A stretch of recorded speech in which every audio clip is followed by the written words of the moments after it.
Hey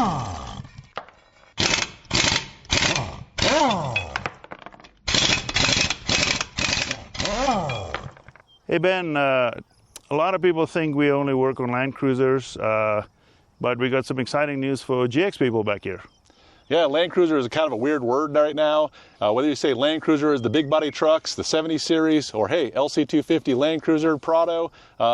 The cool thing is although we have this GX460 behind us, that thing was in production for 14 years with the same model, and yet we still have new product available for it. So Ben, this bumper, some people might say it looked familiar. They got some styling cues from us blueberry bumper that's on the 100 series. We try to have a familiar look to our bumpers, but we also don't want to just take a look and put it on the truck if it doesn't fit. So we take a lot of time to look at the aesthetics of the car, and then we try to make it look good. What about the welding and grinding and how we produce the bumpers? Yeah, we have a lot of smooth lines on the vehicle. So when we produce the bumper itself, it's important to us that where a brake line is or where a weld line is, they look very similar, so it carries through. These are high-end vehicles. We want to have a high-end looking bumper, something that looks like it may have even come from Lexus or come from Toyota. So that's important to us. So the bumpers, what are they made of? These bumpers are made out of 7-gauge grade 50 steel. That's a little bit thicker than a lot of others on the market. Many of our competitors are going to be either out of 1/8 inch or out of 10 gauge. Many of those are out of mild steel. So not only are we thicker, but we're also going to be a more durable or stronger material. So one of the things is important to know that the bumpers are finished even where you can't see it. Here we have splash pans that tie into the inner fender liner, and that prevents a lot of dirt buildup in the front of the wing and also protect any vital components that might be underneath there. I know we all hate it. The trucks is pretty in the front, but sometimes you have to run a license plate, and what's the deal with that? Well, one of the couple accessories that are available on our trucks is going to be our detachable license plate. The neat thing with our detachable license plate option is that it works with our fairlead. It's not specific to the vehicle at all. So whether you have a Slee off-road centered fairlead or a Slee off-road offset hose fairlead, our fairleads are threaded in the bottom. They have some thumb screws that have an Allen head backup.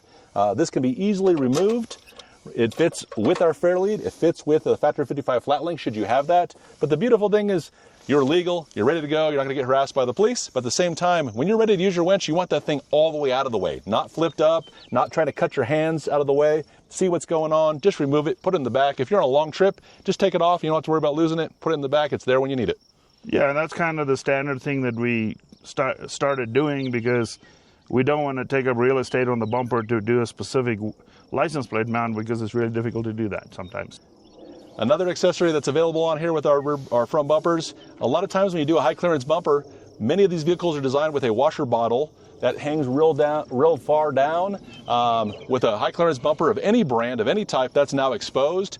We partner with the guys at Plaidwagon, and one of the options on this bumper purchase is a engine compartment mounted washer bottle tank, so you gain all the clearance, you gain the cleanliness in the bottom, and no longer have that exposed on the bottom for possible impacts. Do you give up a little capacity? Is it the same capacity, or is it? It is a little bit smaller than factory. You're putting less in less, but otherwise it's clean, it bolts in, it takes most of the pumps. There's some variables on the GX specifically as far as options that came with the different pumps on different models, but otherwise those are mostly all covered. Our website has more information about that.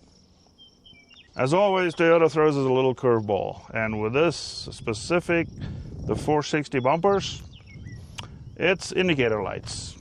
We talked about all the differences, the different noses and the different models, and yeah, the indicator lights follow all those changes as well. On the 10 to 13 trucks, they have indicators that are built into the headlights. Easy, no brainer. They're still there when you're all done. Moving from 14 upwards, many of the 14 to 23 trucks have the indicator down by the factory fog light. Well, we don't have anything here. We've got rid of the factory fog light that no one will miss. So you have some options with that. In this particular case, we have updated these headlights to the later model style. These are a plug-and-play headlight. These headlights incorporate the indicator right into an amber location here, which is a running light as well as an indicator light. That's an easy solution. Other trucks, we have gone in and put amber indicators right here on the bottom of the grille. They package real nicely here. Lastly, we have a new light coming out from Nacho, which we're hoping to have as an additional option as well. So lots of options, lots of choices. Make sure you have that planned as during your bumper install for yourself.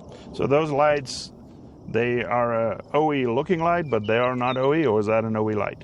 No, this truck came with incandescent lights to begin with. So this was a bolt-in aftermarket that converts the truck to a triple beam LED. We've actually been very happy with them.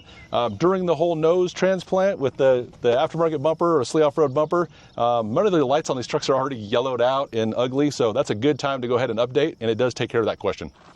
You talked about a nose redone. That was not this truck, right? This truck came with this grille and this bumper cover from the factory, so just the headlights were updated. However, in the past, if a customer has a 10 to 13, we have gone the full step and done a whole nose from the fenders forward and gone to the 14 to 23 update as part of the bumper install as well.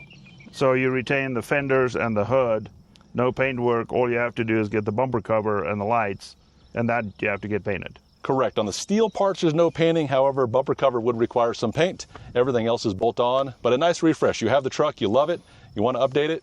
These are all options to do so. Cool. So obviously we do these things so people can buy them. Well, yeah, if you want it now, right? That's most people want it directly, and I think our business model is slightly different from a lot of companies. We don't take deposits. Obviously you have to have time to produce the stuff, but Ben runs the sales side and everything. I'm more involved with the fabrication stuff, but we tried to make the parts fast enough so they can have them on the stock.